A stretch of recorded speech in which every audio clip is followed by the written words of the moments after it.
Hello, this is Russell from Tomes of Evil. and you're listening To Know Her Is to Fear Her, the Spider-Woman podcast. Hi, Jessica. Who the hell are you? The woman who's going to save your life.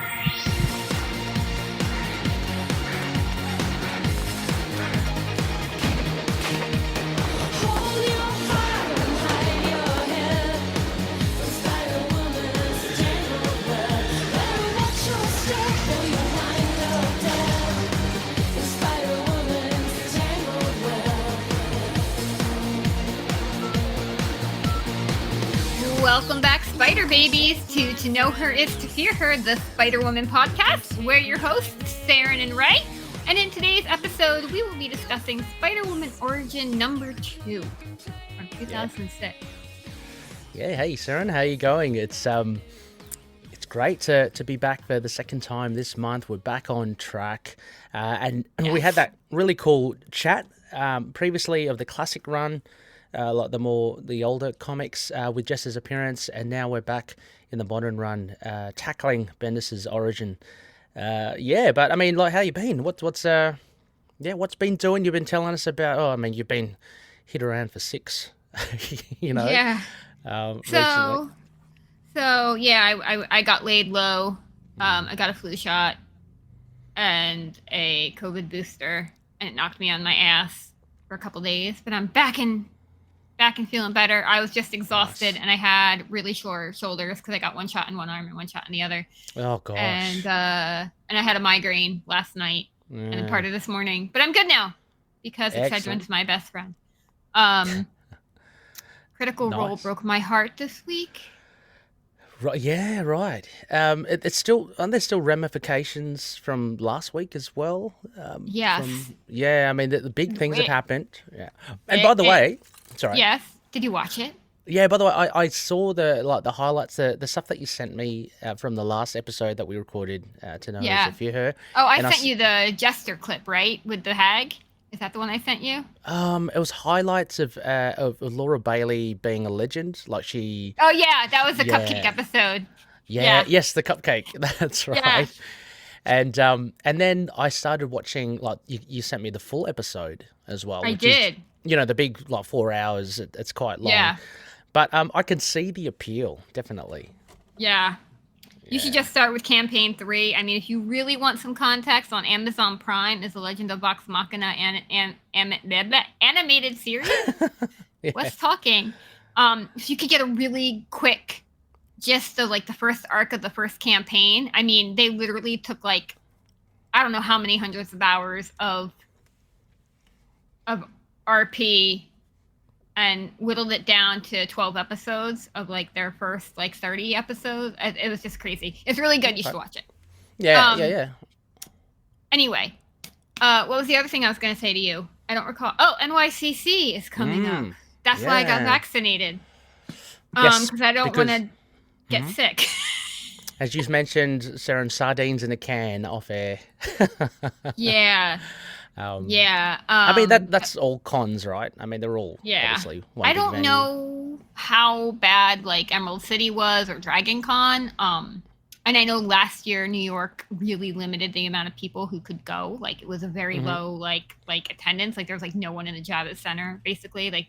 But this year I think it's the floodgates have opened, but they are requiring masks. But there will be but if they have opened the floodgates, there will be no way to social distance if they're letting it go to max capacity again. There will be no way. So they are requiring masks, which is good. And then again, I got my shots to help with that mask. So hopefully I do not get sick, because even in the before times, pre-COVID, I would go to NYCC and I would be knocked on my ass with the flu for a week afterwards. So yeah. It's kind of like you're heading into the lion's den. There's no chance of Not interesting. I mean, I've got the same thing as you did, Seren. I'm interested to know. Are you guys over there still masking up on public transport? I have not had to take public transport. Okay. I will be taking it to NYCC. and I will be wearing my mask on public transport to NYCC, whether it's required or not. I don't think it's required anymore in my state. Okay. But I will be wearing it anyway because better safe than sorry. Yeah. No, I mean, the only reason I ask is because, you know, I guess consistency, and if they ask you to wear the masks at a con, and then, you know, if they don't really ask you to wear masks on public transport, which can potentially get pretty packed and full. I think over here, they still ask us to wear masks, but it's very lax. Like, I was on the bus the other day, and everyone, 90% of people weren't wearing masks. Yeah, so... Yeah, we don't... They lifted the mask mandate completely in this country. You don't have to. Yep. But New York Comic Con itself is requiring it. They are not taking any chances, and quite frankly, I can't blame them. Yeah. I'd actually feel better that they are doing it. People are pissed about it, but too bad. If you don't like it, don't go. I mean, it makes sense. You know, it's a restricted, like it's a finite area, and people are milling around everywhere. So yeah, we're all breathing each other's air. It's bad. Yeah, exactly. Bring a snorkel, Seren. No, because then it's this thing. That's why you wear the mask to filter it all out. Oh shit! That reminds me. I need to get filters for my mask. Thanks, Ray. There you go. Before the chat, you were asking me if the lines are long. Yes, that's right. It depends. So for like the main stage and Empire stage things, they are going to open reservations, I think, next week. So I would go on, and then I can be guaranteed a spot. Now, I do have a VIP pass, so I can get into standing room only panels if I'm not able to reserve the panels I want in those two stages. However, there's only really one panel I want that's on the Empire stage, and then there's nothing on the main stage I want. Everything else is in smaller rooms, so I probably won't have to fight for those other panels, I don't think. What are the draw cards? What's a big draw card for NYCC this year? Depends on what you're going for. I mean, they do really good with a lot of I will say this. Say what you want about ReedPop, but they really do have a lot of good comic panels, I feel like, between DC and Marvel and Image and, you know, wanting to break into comics and things like that. Their Artist Alley is spectacular. A lot of good names going this year. But they've also got, again, they started catering to, like, the celebrity things. So I think there are a lot of celebrity goings for autograph signings and picture photo ops and things like that. I think they're doing some panels on the main stage with them. They're doing some panels on the Empire stage with them for like the big media shows. A lot of the comic stuff has been shuffled to smaller ones. But that's not always the case because sometimes there are comic panels on the big stages. So I guess it depends on what you want out of it. Artist Alley is a huge draw though. Artist Alley is always packed. And I actually need to go and see who's got commissions open for Artist Alley. I forgot to do that this summer. I was about to say, Artist Alley would be costing a pretty penny, wouldn't it? I mean, like, if you go there isn't that mostly for commissions, or is it for... You could go there for commissions. There are comic book artists who are selling their pages from their comic books. Oh, yeah, that would be cool as well. There are artists who, a lot of them are willing to sign comic books who bring them. So I have books that I want signed, but I don't know where they are right now. I have to go through them. I don't know.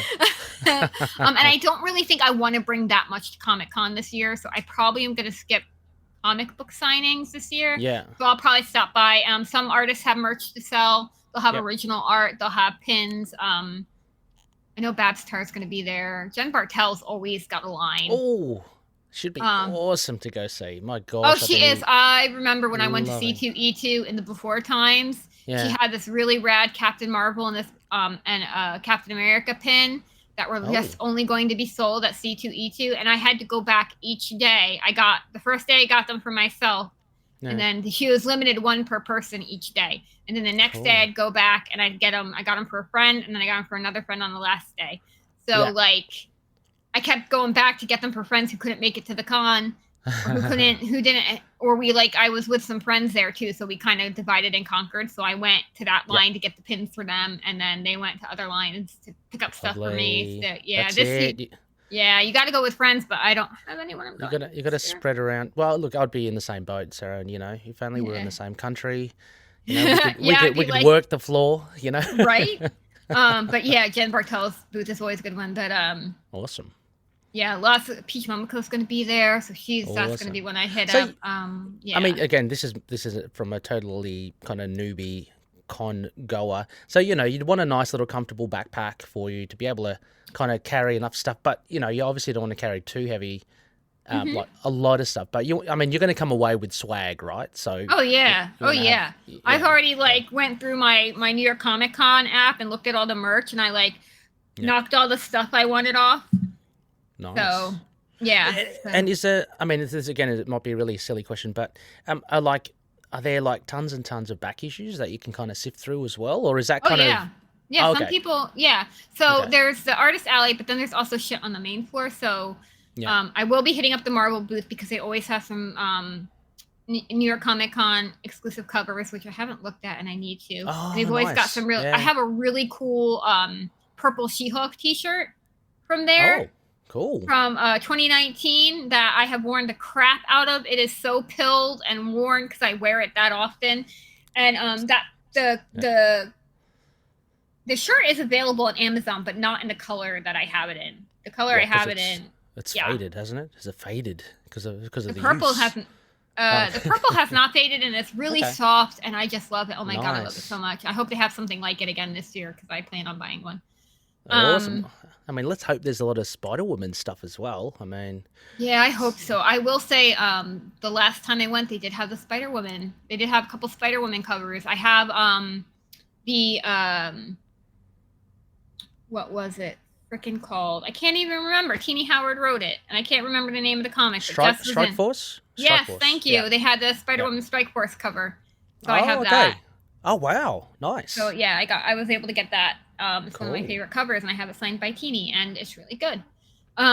Still got to finish reading that series. It's so good. You need to read it. yeah, Teeny it's- Howard writes a wonderful Jessica Drew. It was good. Yeah, it was good. Yeah, It's like 7 so- issues though. I think it was 7 or 10 issues, so it's not that long, right? 9. 9-ish. Oh, No, it was more almost. than that. It was Was more it? than that. I think Oh. so. I I'll have think, to go look. yeah, because I think I got about half of it, but Yeah, it's no. really good. I highly recommend it. So yeah, I try when I go to Comic Con, other than the Marvel booth, Yeah. maybe I'll probably hit up the Wormwood Gaming booth if they're gonna be there. Ooh. To just eyeball it because Wormwood shit's really expensive and I'm probably not gonna get anything, but I like to look. I'm probably not. I'll probably hit up the show floor on Thursday. Mhm. And then maybe Sunday before I leave, because Sunday is when they discount shit to get it, so they have less to Okay. take home. But I Makes try to sense. stay off. I try to stay off the show floor because that Artist Alley can get really fucking crowded like sardines. The show Mhm. floor is 10 times worse because the Oh, show floor really? is where all the big entertainment booths Oh, of are. course. Like Yeah, you know, yeah. like DC, Marvel, they all have their booths up there. That's what And I'm yes, I assuming. will. Yeah. Yeah. Sorry, that's where I'm assuming most people will be milling around anyway, right? Yeah, Yeah, yeah, yeah. that's where they mostly go, and then they'll hit up Artist Alley, like I said, but Artist Alley isn't nearly as bad. And my con backpack, because yes, you want to have a really good backpack, is mostly usually packed with food and beverages because con food is fucking expensive. Oh, and is it good quality? Is it decent quality, or what is it? Just like canteen food? It's food trucks. Like they have a okay. food Oh, they they're have a food section, but then they have like food truck alley. So I probably will hit up a food truck at some point because I love food Okay. trucks. Yeah. But I hope they let me, because every year they've let me bring in like food. Like I've brought in like bags of pretzels and sandwiches and Yeah. like soda cans, and they've never stopped it. I Okay. have the best Comic Con book bag that I got for $15 from Walmart, and it opens at the top rather than like zip from side to side. Like it opens Right. at the top, Oh, and it's okay. got Yeah. and it's got 2 slots in it, and one is perfect for comic book issues you want signed, and the other one is a big one for like big prints you can put in it.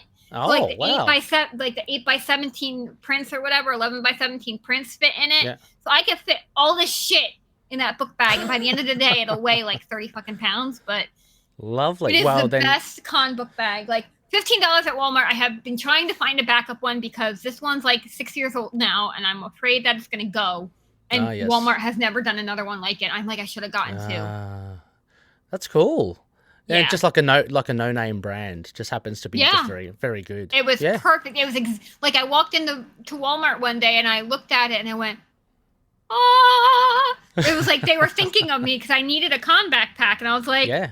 oh my god, this is exactly so what cool. I'm looking for. Oh my Yeah. god. Yeah. Yeah. I tend to look at the backpacks, the ones that have the laptop compartments. They're the ones where Yeah, I that's what this is. slip the comics in there, and they generally do okay in there.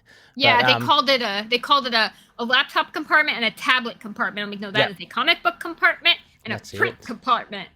That's it. Don't tell me otherwise. That's all it's there for. Yeah. It's got Oh, pockets no, and awesome. everything. Great. Yeah, that's great. So, I mean, it sounds like, you're all ready to go. Just got to get the couple of masks right and figure out, I don't know, just logistics. Did you bring? Do you? Maybe I shouldn't ask. I was just like, do you card it, or do you set yourself like a budget and just bring like a wad of, a set amount of cash? Yeah. I have a set amount of cash, so like. Yeah, because you don't want to. You can go crazy. I can imagine you can easily go crazy. Oh yeah, cons. no, Yeah. I've got a set amount of cash. Yeah. Yeah, and Okay, I cool. don't know if these are RFID badges again this year or not. I think they are. Looking at it. Yeah. I've got my lanyard all set up and everything. I got my badge. I got my lanyard with all my pins on it. I'm good to go. Lovely. I mean, Spider Babies, you're getting all this info for free. Little hints and tips and tricks for attending a con, but namely the New York Comic Con, which is very soon. Did we mention when it's on, Seren? It's Sorry. October 6th, 7th, That's not 8th, that and long 9th. to go. Nope. Yeah, that's very close. Cool. I'm excited, and there's some really good Marvel panels every day.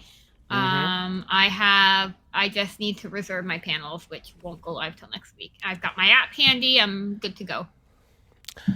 Can I ask, Seren? I mean, maybe this is putting you on the spot as well. Like you've got a. I'm pretty sure I mean, everyone's got smartphones these days. Would you be willing to go and do on-site recording? Oh, I don't think I'm that smart enough with my phone. Okay. I don't take verbal notes well. Like that's not me. Yeah. No worries. I did that last time in one of the free comic book days over here at our LCS. This was years ago, but Nicola Scott was there and Tom Taylor. And I thought, it was very nerve-wracking because I'd obviously never done it before. But I used the phone like a microphone, and I basically said, look, I'm just on a podcast. Do you mind if I... And put them in a spot because they can't get away. They're seated. Right. Right. But they were both very nice. Yeah. And so just had like a 30-second, like 1 minute kind of chat with them. No, I think I see people do that at Comic Cons. Like they'll make appointments with people, but I feel like it's just way too loud. Like I can't think you would get good audio, especially with how crowded it gets. You'd have to bring a professional setup to. I don't think a phone would cover all that. Yeah, no, that's fair. That's fair. If I ever go to a con, I'm going to strap on a GoPro. Just put it on my head. I'm not tall enough. All you would see is I'm not very tall. So yeah, you just see the backs of people. Like you wouldn't even see over it. What I will do though for you, Ray, is I will take pictures of the show floor. If I can get a high enough vantage point, I will take a picture of Artist Alley and I will take a picture of the show floor forever grateful. At on Saturday when it's its most crowded. Awesome. And I will show you what I mean by sardines in a can. So I probably have pictures somewhere from 2019. I'd love to see them. I'd love to live vicariously through you because, obviously all the way on the other side of the pond, I don't think I'll ever be able to. Well, I'd never say never be able to see New York Comic Con, but it's one of those cons I'd love to go to. But yeah, I think it's the biggest one in the world. I think it and San Diego are kind of neck and neck for big one. The biggest. Oh, really? Ones. Okay, I always thought San Diego was a big one, but New York's New York's bigger. Wow. Okay. Mm-hmm. Okay. Cool. Because San Diego. San Diego for me was the Hall H. Because that was where all the big things. But New York does that as well. Sorry. New York does do that as well. But New York, I like how New York does it because in Hall H for San Diego, to my understanding, and anyone of our listeners who's been to San Diego, please correct me if I'm wrong, you are waiting in line to get in there. They don't have reservations or queues to get in there. You are waiting in there. And if you want a Hall H, you want to get into Hall H for a thing, you're going to waste the entire con sitting outside for the panel you want. Yeah. What's the point of going? I mean, I know you want to go to those panels, but why waste the whole con. At least with New York Comic Con, they have the reservation system, which is new this year or as of last year. So, but at the same time, I'm like, you know what though? At least then you know when you go that you have a seat. That's right. You have a seat. Yeah. So you're good. And then you can just go enjoy the rest of the con and maybe show up an hour or two before the panel to make sure you get a good seat. So you're not all the way in the back. Yeah, it seems like there's an opportunity to have a lot of stress at a con if things aren't arranged properly, and that's good peace of mind. Right. So say what you do want about ReedPop and how they organize things. I think they've made it so that you can reserve your panels you want. If you don't get it, they'll have a limited edition standing room thing for those big panels. And if you get in, you get it, great. And if you don't, well, at least you know, and you can go schedule something else. Yeah. Yeah, that's cool. And then you can just plan around that. So I feel like I think that's perfectly fair in my opinion. Yeah, absolutely. I think so. I mean, you want to make the most. You're paying to get. You're a paying customer. Right. You want to make the most of it. You don't want to have to spend the whole time worrying or lining up or not knowing whether you can get this or not. So yeah, makes sense. Right. So on the news front, Seren, there's not much here. I did include something we talked about in the last episode, the casting news of Madam Web. So if you haven't listened to that, Spotter Babies, go check it out on our previous episode 29. But just a little bit of trawling. Seren, oh shit, we're on episode 30 already? Damn. Okay. The big 3-0. Yeah. Wow. Yeah, we're congratulations now, to us. We're fully grown up now. Yeah, right? The big 3-0. So having a look, I did get a link for the December solicitations, which had a whole heap of stuff, ranging from Secret Invasion to more all-action Avengers stuff. But this was interesting. Captain Marvel 44, Seren. On the front cover, it has Jessica Drew, but the synopsis is pretty much like X-Men driven. I mean, too many X-Men. Kelly Thompson, I appreciate you. Yeah. I love that Kelly Thompson has had Jess as a main staple in this Captain Marvel series. Like, she's not in every issue, but she shows up a lot. Yeah. And a lot of people can see how much they love each other, and I love it. But also, too many X-Men. Too many X-Men. In that synopsis, I just have issues with the X-Men. I'm sorry, guys. That's okay. So as you mentioned, Kelly Thompson's writing, Sergio Davila is the artist, and there's a cover by Juan Figueri. And there's also the variant. I mean, Seren, you and I were loving the Peach Momoko one. Oh God, her variants always hit. They're always beautiful. And Kelly Thompson's Captain Marvel run has been spectacular. And if you're not reading it, you should be. Yeah, I'm going to go back onto Marvel Unlimited and try to regain that momentum of reading it again, because I did love it. Yeah, I do love it. It's just there's so much content out, But this one, the synopsis says it's part 2 of Revenge of the Brood. And it says, the uncanny Carol Danvers returns to space and to the X-Men. A mysterious degraded message from Rogue has arrived at the same time that Carol's emergency beacon begins screaming with cries from Binary, and that cannot possibly be a coincidence. Carol assembles a team of allies, including Polaris, Gambit, Wolverine, and Psylocke, bent on rescue.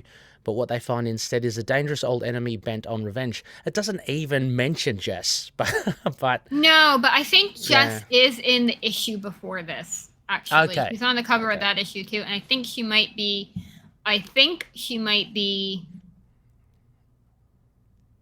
In the issue before that. And if she's in this issue, great. But I'm going to say she's probably not, because Jess has Jerry to take care of, so she'll probably stay on her.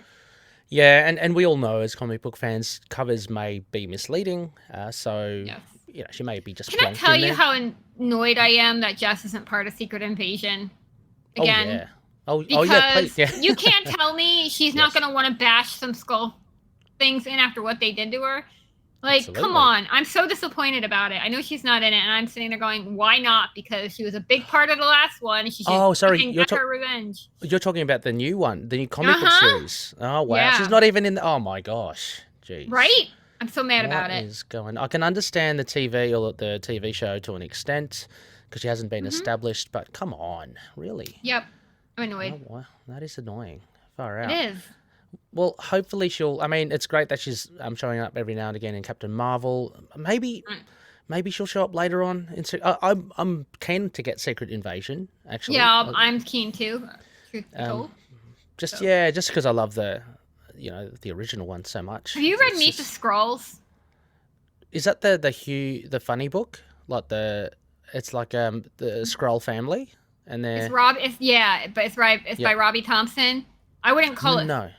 Oh, you need to read it. It's so good. Oh, it's not a comedy book. It's not a comedy book. At Oh, all. okay. I thought it was. Okay, I just from It's the called Meet the looks of it. Scrolls, but it is not a comedy. No, it's very, very good though. Oh, okay. And, I'll definitely read it. Robbie Thompson's one of my favorite writers, so you He's should read good. it. Yeah, He's Robbie very good. Thompson's good. Okay, that's a good recommendation. And Spider Babies, there you go. Another one for free from Seren. Nice little recommendation. Meet the Scrolls. I'll have to remember to put this in. Hang on, I'm going to chuck it in now. I'm going to chuck a random note just so I know to put it in the show notes. Meet the Scrolls. This is what I always do. Spell it out while I type. There you go. Excellent. Awesome. Well, apart from that news, unless Seren, I mean, I know you've been like leaning on me for the for the comic side of things. Oh, and by the way, I just wanted to mention you were talking about the gaming. I've been trying to track down. Was it the Rise of Red Skull? And Oh yeah. and get champions just because I got really hyped after our last chat and just trying, being a cheapskate, I'm looking at some people selling their champions games. But I found a website, a local gaming place that seems to have a decent enough price for it. So I'm keen to get it, check it out. And, You get it. I think you would like it, especially if you like strategy games and deck Yeah. building. Yeah. That's all that this is. And so then it comes with like a base deck, and then Rise of the Red Skull comes with Hawkeye and Jess. Yep. Yeah. And then any other decks you want would have to be like Miss Marvel and Black Widow. Mhm. Will I've have to seen be them. bought separately. They're just like they're a lot cheaper. They're literally just deck of cards, right? Yeah, it's just a deck Yeah. of cards for that character. They're like Yep. $15. Cool. Yeah. Well, I'm gonna see what I can do. I'll let you know once I get it because Yeah, let me know. pretty keen to learn and I yeah. have ADHD, I think, so self-diagnosed, and I just get overwhelmed with it. But yeah, I think you would like it. Yeah. Cool. Alrighty. Now we do have our own main event here as well, Sarah. We do. We are looking. Yeah. Let's tap dance our way to Yes. this true discussion. Yes, Spider-Man. right. All right, so let's jump into Spider-Woman Origin Volume 1, Number 2. Cover art by Jonathan Luna. Release date was January 18th, 2006. God, wow. I Okay, know. cover date March 2006. Writers Brian Michael Bendis and Brian Reed. Pencilers Jonathan and Joshua Luna. Inkers Jonathan Luna. Colorist Jonathan Luna. Letterers Cory Petit. And editors Tom Brevoort, Molly Lazer, Aubrey Sitterson, and Andy Schmidt. Out of the brothers, who pulls their weight, huh? Joking, Jonathan Luna. He seems to be doing the extra load there. But yeah, and so I just had to get that in. I don't know why. For Spider Babies who may or may not know. Oh yeah, sorry. It's available on floppy format. It's in Marvel Unlimited as well.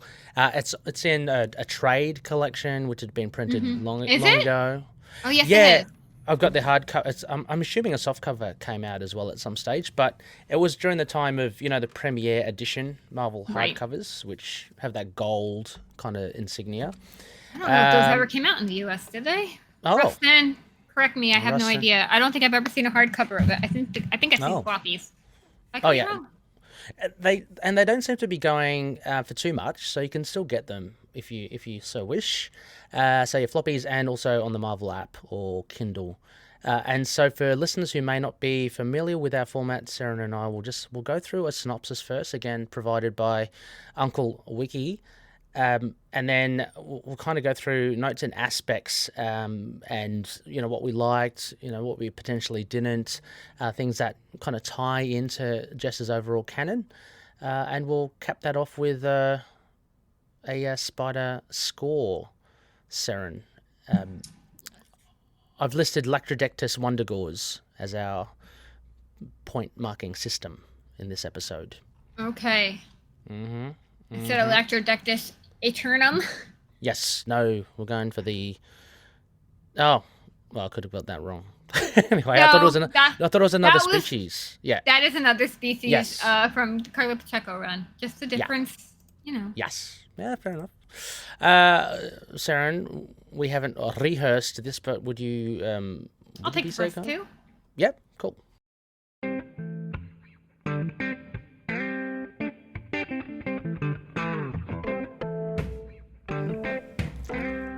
Jessica wakes up in a recovery bed and discovers from General Wyndham that she has been in a coma for 11 years.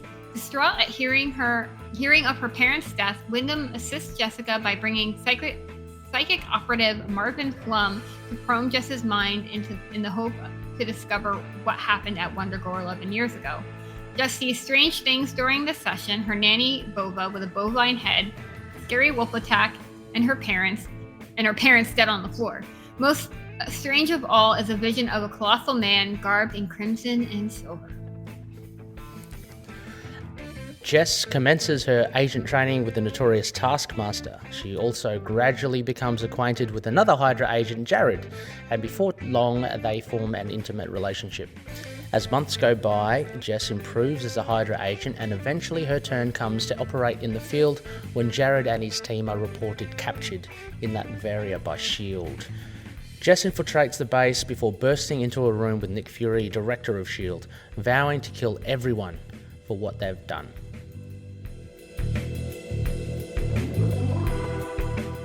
Yeah. So, dun dun dun dun. So, I mean, needless to say, Seren, we've mentioned before, this is one of your faves, right? This whole series by Bendis.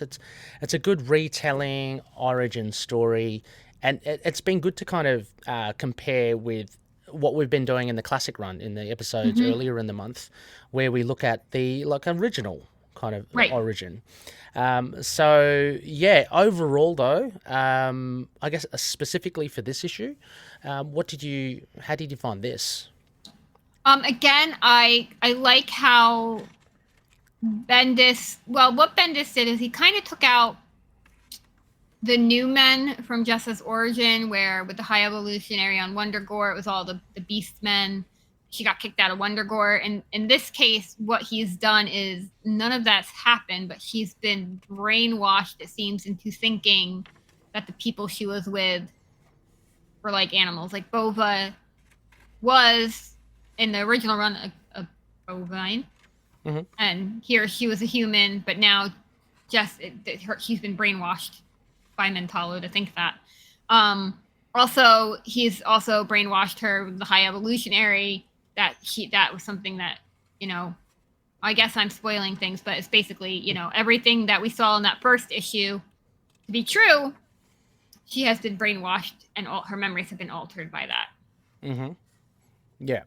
Yeah, no, I really enjoyed this kind of reconfiguring of it as well. I think it was very smart from what you're saying, because, I mean, this is comics for one, so everything can potentially be a little bit silly, but by kind of making the High Evolutionary and the New Men kind of like in her mind, it kind of grounds it a bit more, it actually, for the time, and we're talking 2006, comic readers obviously a little bit more savvy and a little bit more wanting a realistic kind of turn than say in the 70s. So I like how Bendis modernizes this as well, and just jumping straight to the end kind of thing. I like the accuracy with the original origin when Jess infiltrates the S.H.I.E.L.D. base, and that's kind of true to what you are familiar with. So it's kind of like, oh, this is great because he's kind of stitched together not only what's there, but he's also added his own flavor. Which can I say as well? I mean, I think this is a great run of Bendis. in later runs and series, is you could argue that he's known to kind of forget about canon and lore and try something totally new. Yes. So I much prefer this, where he really kind of sticks within parameters, but he does add his own kind of flair. Right. He doesn't throw it all out the window. He just No. changes it a little bit, and I'm okay with that. Like, Me what I too. really like was adding Taskmaster to Jess's training regime. Yes. I feel, I really liked it. I don't know. I just thought that was just added a little bit of extra oomph to it, and also what I liked about it is there's like that training quote unquote montage. It's very movie like. This whole mini series is very movie like and cinematic. Where there's that whole training montage where. And within 3 months, Jess has learned like how many different styles of martial arts to just show you that she is definitely an amped up human. Also, I have my reservations with the Luna Brothers art. However, I have to give credit where credit's due, because in the first book of the series, Jessica's eyes are blue, but after her powers manifest in this issue, her eyes are green. Oh wow, good pickup. I didn't take note of that. I know we've discussed about her eye colors before, eye color before, so that's great. That's awesome. Right? Yeah, I mean, also going back to Taskmaster, I think it's great because he's got such cred as well. You know, so it's like, oh wow, so she is being trained by him, and through the montage, she's kind of picked up. So you know her background with fighting and combat has been given by arguably one of the best. So that was really cool. I mean, there are a lot of other things here that has been injected by the Bendis. There was, I'm already forgetting, Seren, I'm a goldfish. There was a love interest from Hydra mentioned in Jared. the original. Yeah, no, but in the original classic. Yeah. There was, yep. And so we get a bit more fleshed out here, because I remember that it was pretty incidental, right? In the classic run, it was like, oh, she. I don't think it was in the classic run. I think it was still he was still in there to kind of keep her. Okay, yeah. Keep her as a way to keep her controlled. Right. And right. as a catalyst to get her to do what they wanted to do, but. Okay.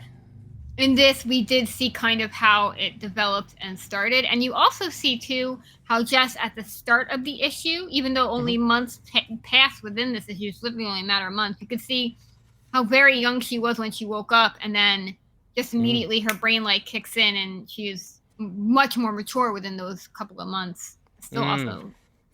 Yeah, otherwise it would have been very strange, like what, what's it? Well... Like an 8-year-old girl... Yeah. You know, who goes into a coma for so long. Right. It's the whole thing. But yeah, no, it's good to see that it follows up from that. I mean, it sticks with that thing. The introduction of Marvin Flumm, as you mentioned, Seren with Mentallo, I thought that was good, kind of using a C-lister Marvel character to come in and explain the whole Newman and the... like, I don't want to call it hallucinations, but the whole animal kind of thing, anthropomorphic looks.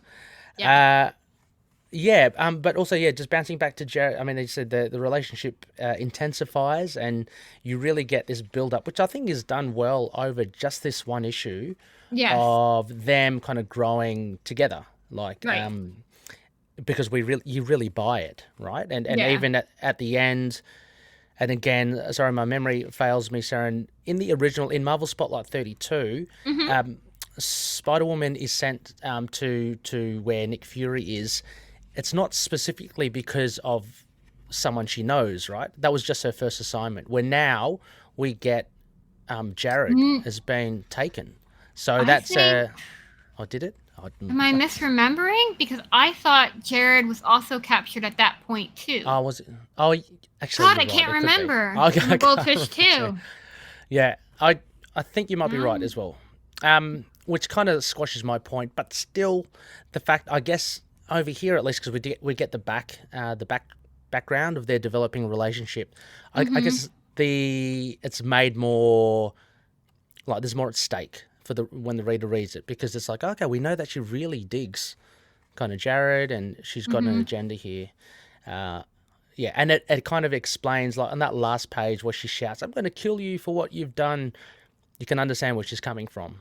Whereas in the original Marvel Spotlight 32, she does scream that, but it's a little bit less of an impact. Right. I think. I can agree with that. Yeah. So yeah, I mean, I guess the main thing for this issue is that it shows Jess's kind of development as a Hydra agent, and we're kind of brought back to, because that splash page at the end kind of brought back to Marvel Spotlight 32, and that's it kind of ends. And at the same costume spot. is still very. This is Marvel 32 costume, Spotlight 32 costume. It's just still got the cowl. Oh yes, And everything. Yeah, So, absolutely. so that's cool. Yeah. We also get mention of by Wyndham and through her thing with Mentello, her parents, like the death of Jess's parents, As told by Hydra. as told by Hydra. Yes, that's right, as told by Hydra, but also the vision of the wolf, and the two dead. They really it's very clear in this issue that they really do a number on Jess's brain. Like her brain is messed up, and by the time you get to Carla Pacheco's run, Carla doesn't cut corners. She makes it very clear that going into this series, even before she lost her powers, her brain was messed up and is still messed up. Jess is a hot mess, and we love her.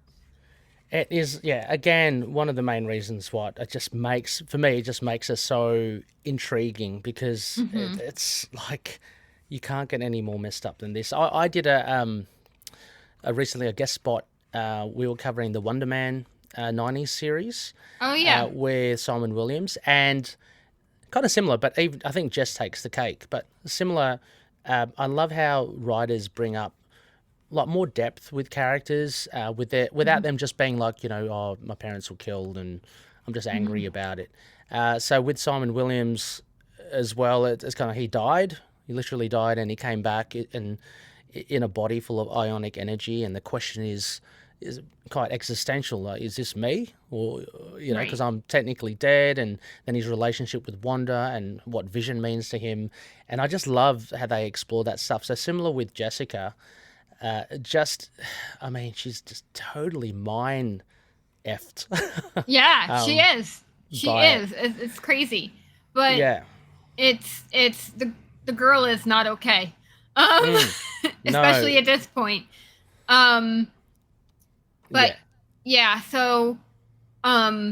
I think Bendis does a really good job hitting some emotional beats here. Reed and Bendis, because Reed, again, we give Bendis credit, but Reed is also writing it. And I really need to know who wrote more of it, because Bendis has all the credit, but Brian Reed is also credited, so who did what where? Exactly. I'd be interested. Yeah, do they take bits and pieces, or is Bendis more dialogue driven and Reed does the plot? We don't know. Yeah, maybe Reed did the outline and then Bendis did the dialogue. That could be it. I do like Brian Reed's writing. He's good. Yeah. Have you read his other stuff? Any of his other stuff? I've read parts of his Captain Marvel run, not all of it. Okay. Here's the thing with his Captain Marvel run, the covers I hated, so I was actually very repelled from the book at first because I didn't like the covers. And I judged a book by its cover when I shouldn't have. But when you have covers where Carol looks like a pinup girl from 1992, why would I pick that up? Because that does not look like a book I would want to read. Marvel's gotten wise to that, thank God. I liked his Captain Marvel, or his not Captain Marvel, it was Miss Marvel, but the parts I've read of it I liked, which is not much of it, but. Yeah, I wanted to dive into that, actually, just read up on that. Because, I'd only seen Miss Marvel at the time, kind of incidentally here and there, and it would be interesting to see where her title kind of took her. Yeah, my favorite iteration of Carol is Captain Marvel, for sure. I just love Carol, though. My opinion of the art hasn't changed. In some places, it's very cinematic and flows very nicely, but in other places, it's the expression work. And there's this one part where, Jessica just wakes up, and then she passes out, after Mentalo deals with her, but she's just like face down on the ground, like. Oh yeah. And I was just like, oh, come on, guys, I don't know. It could have been. I done would a little love bit. to see. Oh I my would gosh. love to see an artist. I'm sorry, Luna Brothers. I'm sorry. I would love to see an artist redraw this series. That would be cool. Yeah. That would be cool. I want to see Para Perez redraw this. I know there's Oh. not like a lot of dinosaurs in it, but I would love to see him redraw it. And Especially the beats with Taskmaster. Are you kidding me? Well, I was about to say not nearly enough sword fights, but you could have that with Taskmaster for sure. Yeah, because Para loves his sword fights. Yes, he does. And Marvel Art. I'm having a look at that panel where she does flop down on the. It is kind of funny because you're right. She's literally face planted on the thing. And it's just supposed to be a dramatic moment. But really, you just kind of have to be like, ha ha, that's stupid. I don't know, and it's just not. I don't know. It's not as. Yeah, no, I agree, and look, take nothing away. They've got a certain style, a signature style of Luna Brothers, but yeah, I mean, for this sort of story, which involves, I mean, again, such dark tones and just trying to find herself, and what I love here with Jared, and because we know what happens, is that she's stuffed up enough as she is, but we know that he's messing with her emotionally. Right. And she's been gaslighted. The whole, like, the girl's gaslighted, brainwashed, just like... She cannot be any worse, treated any worse, really. The way they're manipulating her is just absolutely awful. So, I mean, I don't want to get into the next issues because we'll be covering that, but you can understand where her vengeance and her kind of aggression anger comes from. Yeah, exactly. Her aggression. She is aggressive. Yes, that's a good word. There's also another. I mean, we were talking about towards the end about the comparisons with Marvel Spotlight 32.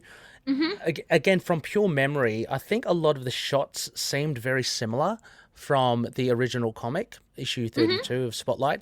You actually have, I mean, Jess scaling the wall, but there's a shot where she pulls the grate off, and just from memory, I remember there was a very similar shot in the original. There was, yes. Yeah, and then similar, you kind of see Nick Fury bashing what I think is Jared down through the grate. And then even, again, I think when Jess does a double kick, I think that is again. So there's a lot of direct comparisons to the original, which, you know, homage, I guess, to it. So that's cool. So again, he really honors the original run. He changes some things, but it really is very consistent. Yeah, and I don't know whether that was a direction from Bendis and Reed or if it's the Luna Brothers, but whoever came up with the idea, I think it's great because pays off for the fans who do like, you know, who did read read the classic run. What do you make of? It's also like there's. I don't know if we touched upon it before, but just the portrayal of Wyndham as well. Even from issue 1 as well, he's quite different, right? From because he was an associate for Jonathan, but now he's more like the general, like he's got some sort of rank. He's like a Hydra general, and they also, that's the other thing I wanted to touch on. Thank you. So in the original series, Jessica's parents worked for the British government and went over. And it's been retconned a couple places, depending on who you talk to. But to my knowledge, she worked for the British government. Depending on which of these origins within the 1970s you follow, she was born in London. Parents worked for the British government. They go to Wundagore, Jess gets sick, blah, blah, blah. Just Spider-Woman happens. There was another one where I think Jess was... Well, here they made Jess born in Wundagore, and it was already started, which I actually like that part of the origin better. But here they retcon that away, and because Jess said, I thought my parents worked for the British government, and that's where they say no. He must not have told you that he worked for Hydra. He was waiting till you were older, which actually is that's probably the only true thing he probably said. Yeah, no, that's a good point as well. I'm just having a look back at where this conversation was, but yeah. But General Wyndham, isn't Wyndham the High Evolutionary? So Yeah. Yeah. So that that factors in. He's not seen here as a geneticist at all. No. But we do see. If anything, again, I do enjoy. He made Miles Warren a contemporary of the. He made Miles Warren Yes. Jonathan Drew's contemporary. Oh, wasn't okay. So he wasn't mentioned before Miles Warren. I can't, yeah. With Jonathan in the old one. Yeah. Okay. Miles Warren had nothing to do with Jess, but Bendis added that later. Okay. And they also mentioned that he kind of went on to pursue another avenue, which was obviously cloning, which is cool. And again, it kind of indirectly gives a little bit more padding to the history of Miles Warren, which I like. It also kind of ties just a little bit to Peter Parker because... Oh, yeah, with Miles Warren. Yeah. True. I know. Is that what are your thoughts on that? I mean, it's unnecessary? Unnecessary, but now I'm sitting there going, well, if you're going to drop that little Easter egg, then you should probably, like, why hasn't Miles Warren picked on Jessica more? And it's probably only because of her dad, but you think he would. Also, that's the other thing. I'm going back to your initial question of Wyndham. He's not the High Evolutionary here, but it shows a picture of him as a High Evolutionary, so that's really interesting. Oh, you mean that one-page shot of the? Yeah, I actually like that one.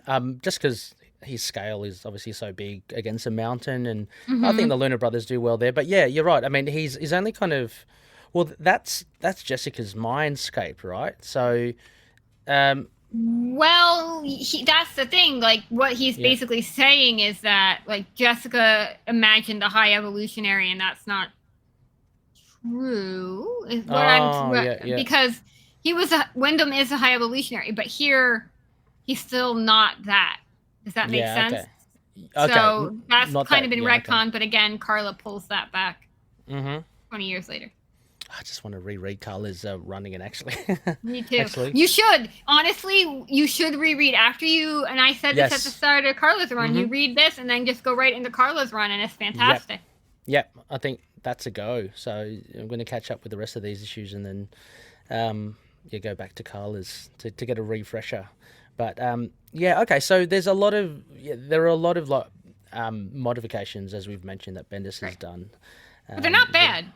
No. Actually, you can get comic book fans that are very critical of when writers change stuff, and again, as I said, writers may go for big swings, and they may be like, well, I don't see how that is connected to whatever. This is all integrated into what was established in the few issues that came, in the 70s and 80s. So, really well done. Can't say that enough from Bendis. Any other? I'm having a look at any other characters here. I mean, they're pretty much the main ones. You got Jess, Jared, Wyndham, basically they're the one. Taskmaster and Mentallo were the main ones that featured here. So,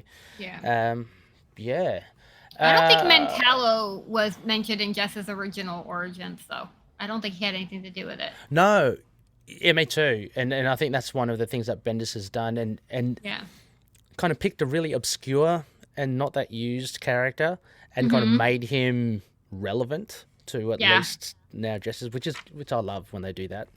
Why not? But you know what I'm going to interrupt you. I'm sorry. Yeah. You know what this series has done so far? It really did. Yeah. Not that her original series didn't, because it did connect her to a bunch of characters, but this really ties her even more solidly to, like, the Avengers. Like, I don't know, like, with it, I don't know. I feel like this does a really good job. She gets really tied. Yeah. She really ties her harder to Hydra than she was in her original series. Yeah. So sorry, say that again. She really. This series ties her to Hydra harder than her original run did. Oh yeah, this does, because we get the behind the scenes, and we get it kind of nurtured over here, where she literally in the previous classic runs she was just there, and it was what was it, that last episode that we did?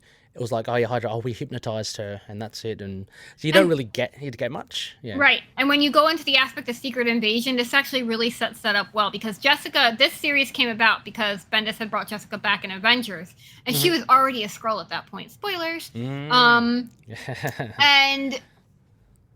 what this, like, when you look at it, and it's still to this damn day, because of all the work Bendis put in, she is so connected in the Marvel universe. You could literally drop her in any event and it makes sense. And the fact that they don't do it more pisses me off. I keep going to say it, but I'm going to say it. 6 degrees, Seren. Jess 6 degrees separation as Jessica Drew is like truly. Exactly. X-Men, Werewolf by Night, Hydra, Avengers, Cosmic. I mean, pop her in anywhere. She fits. Anyway. Exactly. Speaking of Werewolf by Night, not that this is connected, but what was the... You know how we get the wolf attacking the mum? Was that just kind of like symbolic of the savagery? That was symbolic of her dad's attack on his mother, on her mother. Yeah, just the violence of him. Yeah, I get you. Yeah, because that was quite nice to see. I mean, it wasn't nice to see, but it was... I get what you're saying. A nice surprise. A bit of a flourish. Right, well... With having said all of that, Seren, I mean, what would you give this out of Lactrodectus Wundagores or Aeternums? I'm not partial. I'm going to go Lactrodectus Wundagores, and I'm giving it 4.5 out of 5 because, again, the artwork, there are parts of it that just pop me out of the story, and it bothers me. Okay, yeah, I went the whole way. I went the home run, 5 out of 5. Just because I enjoy this series, and this one. Oh, I love it, but yeah, no, absolutely. I don't want to kind of. Yeah, no, absolutely. I just thought off the back of issue 1, I thought this continued really well to build, but at the same, if anything, I'm to take marks off. There was some action in there. Some of the things that Bendis can do is kind of weigh a bit too much on the dialogue, and you could argue, I mean, whether it's essential or not, but the conversations that Jess has with Jared, it may have been able to have been edited here and there, just because there's a lot. Like when they're on the beach. What do they call it? They say he decompresses a lot. Is that what they say about Bendis? Is that what this is? Yeah, decompresses. He kind of lets it all out. But I mean, I've given it a full mark because I enjoy it. I mean, at this stage as well, knowing the art, what it is. Again, I'm not the biggest fan of the art, but it's not terrible. It doesn't. It doesn't ruin it. But it could certainly be better, I'd say. Yeah. But yeah, so 5 out of 5. So, Seren, no feedback in this instance, but by all means, Spider Babies, don't hold back. Please send in your thoughts. We'd love to hear what you think of even just the series as a whole. Origins, you can probably tell Seren and I both love this. Yep. Correct us if we're wrong on any of our recollection of anything. Yeah, definitely. Definitely, yeah, because it kind of, unfortunately, should have more of a handle of it, but it just... Sometimes it bleeds over one into the other, so I can't remember if I had seen it in Marvel Spotlight or if indeed it's basically what I saw in Bendis. That is it, you know. I'm gonna blame a migraine and my brain not wanting to focus. So that's what I'm gonna do. Yes, but happy to be corrected, Spider Babies. So please let us know your thoughts. Happy to chat about it either on Twitter, Facebook, Instagram as well is getting a lot of action as well. So be good to hear. Seren, before we go, I should give a huge thank you to our Spider patrons. Oh, yeah. You guys rock. Yeah, thank you so much once again. Really love interacting and chatting with you. Hey, who gets stickers from the last episode? Oh, yes. Well, there's one there is one person I'd like to make mention to. Just D has kind of shouted out an answer which, Seren, you've verified as correct. I did, and then Rustin actually DM'd us as well. He got me. He said, it took me way too long to figure out what you were talking about, the Spider Island Spider Woman. One Shot was thinking of all her appearances in Amazing Spider-Man. It was throwing me a bit. Great reference, Seren. Hey, Very cool. No, thank you so much, Russ, and Jess as well. Jess was being very kind of careful, didn't want to give things away or spoil things. I just blew it for everyone, but yes, Jess. No. Right. No, just yeah, but just did mention it. Is it the comics about the island, which is very much it. So a big thank you to Russ and Jess. We'll get some more stickers your way. Yeah, see if I can try to get them printed, maybe oversized or something, just a point of difference from our usual stickers, just to make things a little bit. Yeah. But a huge thanks. And having said that as well, a big thanks to all our Spider patrons, Miriam, Rustin, Eric, and Jess. Jess D, thank you. Thank you guys so much. We love you. Love you to bits. So, Seren, next episode 31, which will be in October, the first episode of October. Seren and I are heading back to the classic run. That's Marvel 2-in-1. We'll finish off that arc, 31 to 33. Yeah. Which will explain, I guess, will become all the more apparent that it's very Spider Islander-ish. But yeah. Really excited. Very excited indeed. Any other, I don't know, Seren, final thoughts? Any shout-outs or anything? Nope, not anything for me today. Excellent. Nothing from... Oh, actually, I do want to shout out. I did manage to pop over to the Werewolf by Night podcast. Yeah, so that... Yeah, it just dropped at the time of this recording. I think it just dropped recently. So I chatted with Matt and Jacob about Spider-Woman issue 48 from Volume 1. Gypsy Moth, Seren. Gypsy Moth. And I said... these days, yes. Yeah, we were talking about Gypsy Moth's evolution, and it's like, I was thinking in my head, if only Seren was here, because I know that you know Gypsy Moth a lot more than I do. But she's actually a big part in the Spider Island comic too, as a matter of fact. So Jess hasn't. Yeah. Right. So check that out. I'll put that in the show notes as well. It was a fun chat. It was really funny also because Werewolf by Night, he only turned up for a couple of panels, but it's still there. But we had a great time. Go check it out. It's a great issue. A lot of things we got from it. It's amazing what you can kind of discover when you just kind of chat openly about an issue. It was really good. And Ascenti as well. There was Oh, did she write that? I didn't know that. That's cool. There was a issue of the Dennis Hope Hallam run of Spider-Woman where Carol sends Jess during the Civil War II, which we all know is terrible. However, there's this one issue where Carol keeps sending Jess on trips to check Ulysses' accuracy or whatever. And there's this one where Jack shows up in a panel or two in that issue, and Jess goes down to the monster metropolis, and she's like, "Hey, Jack, can you tell me about these?" And she calls in a favor from Jack, and yeah, it's really good. It's a really funny like page of the comic. I forget. I think it's like issue 10 maybe, or 10, issue 10. Yeah. I'm going to have to reread. I mean, it's been so long and I forget all these details. I love how Jess and Jack get on. I love their kind of history. They're fun. I hope they can, there was that speculation as well, Seren, about Jess turning up in the Werewolf by Night TV special, which... I think she's more likely to show up in Secret Invasion. Yeah. So I think the people that thought it was Jess probably mistook her for Elsa Bloodstone. We know Elsa's got red hair in the comics. I think she's got darker to black hair in the TV special. But yeah, anyway, love that relationship between the two. That about wraps us, Seren. All right. Sounds like a plan. Where are we at? So... until next time. That's it. I was going to leave it. Yeah. No, you can say it. I'll say until next time. Oh, okay. To know her is to fear her. Yay! Yay! Bye! Catch you later. We did it.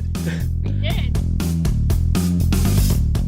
If you'd like to contact us with your thoughts on Spider-Woman and her amazing series, you can drop us a line at spiderwomanpod@gmail.com. We are also on Facebook and Instagram. Just search for Spider-Woman Pod or To Know Her Is to Fear Her, a Spider-Woman podcast.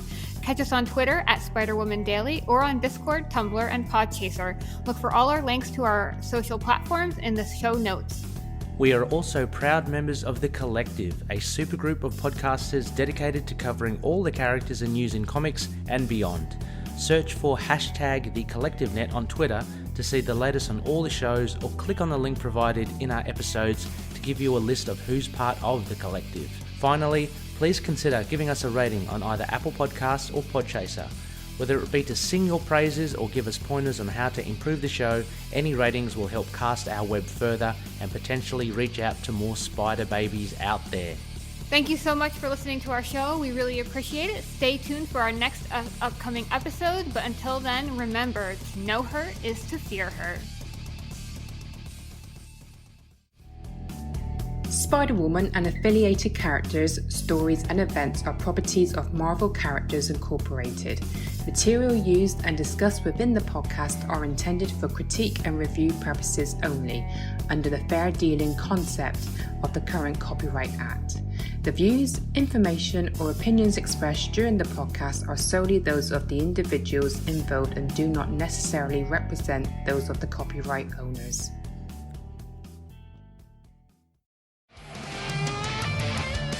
Hey everyone, this is Brian, the host of Inner Demons, the Ghost Rider podcast. And since 2017, Inner Demons has been the best place on the web for news, reviews, and regular discussion with our listeners about Marvel's Spirit of Vengeance, Ghost Rider.